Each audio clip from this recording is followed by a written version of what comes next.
ไปพูดไปมาพี่มาจับนักกู้ไปน้ำเด้อเอาไปเอาตีกันดังเด้อเอาไปเตรียมเอามาหลายๆคนมาตั้งสวรรค์วิมานเอาไหลลงมาเลยผู้ใดมาถึงรางวัลที่1ผู้นั้นเบิ่งรางวัลที่2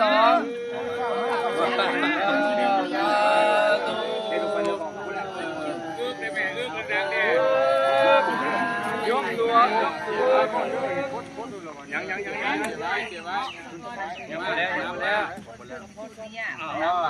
เอาน้ำมาให้หลวงพ่อกวด1 ขวด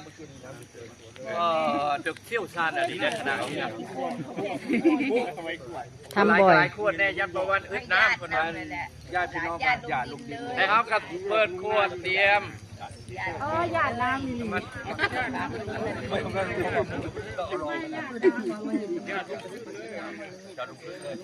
พนมมือตอนพยานผู้ใดคุยกับชิบุตึกเล็ก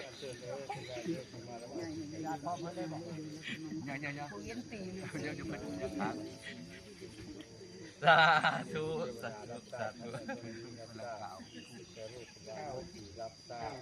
เทวดาครบหมดทา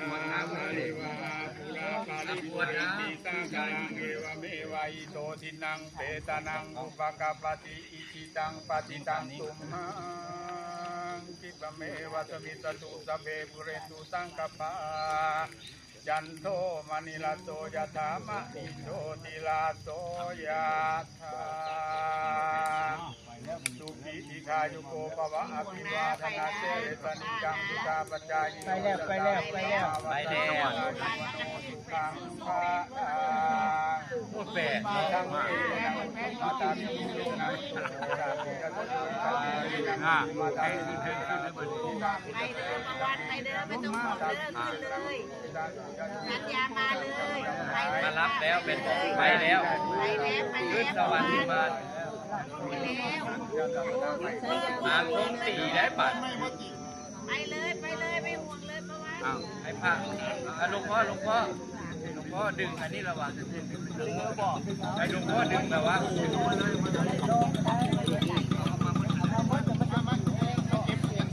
เก็บเงินเหรียญถวายหลวงพ่อ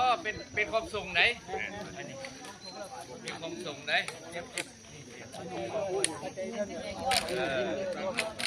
บอกไปแล้วได้โอ้แปลกเนาะเมื่อกี้นี่ยังเคยอยู่เลย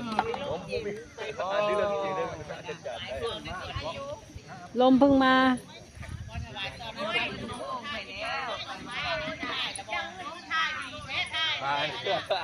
ถ่ายอยู่โอ้ย